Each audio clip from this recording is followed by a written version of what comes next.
ಕಾಡಿಗೆ ಹೋಗಿ ಯಾಗಕ್ಕೆ ಬೇಕಾದಂತಹ ಸುವಸ್ತುಗಳನ್ನು ತಂದಿದ್ದೇನೆ. ಬಂದು ನೋಡಿದರೆ ನನ್ನ ತಾಯಿಯಾದಂತಹ ಸೀತಾಮಾತೆ ದುಃಖ ಸಾಗರದಲ್ಲಿ ತೇಲಾಡುತ್ತಿದ್ದಾಳೆ. ಏನು ವಿಚಾರ ತಿಳಿದುಕೊಳ್ಳಬೇಕಲ್ಲ, ವಿಚಾರಿಸುತ್ತೇನಂತೆ.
ಕ್ಷಣದ ಹಿಂದೆ ಕಾಡಿಗೆ ಹೋಗುವ ಸಂದರ್ಭ, ಚಂದ್ರನಂತೆ ಸಂತೋಷದಿಂದ ಕಂಗಳಿಸುತ್ತಿದ್ದಂತಹ ನಿನ್ನ ಮುಖ ಇಂದು ರಾಹುಗ್ರಸ್ತ ಚಂದ್ರನಂತೆ ಕಳೆಗೊಂಡಿದೆಯಲ್ಲ.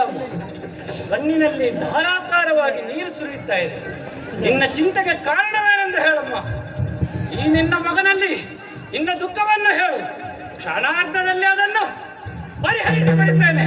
ಆದರೆ ತಮ್ಮನಾದಂತಹ ಲವನು ಕಾಣುತ್ತಿಲ್ಲವಲ್ಲ. ಹೌದು, ಏನಾಯ್ತು ಏನಾಯ್ತು ಅಮ್ಮ?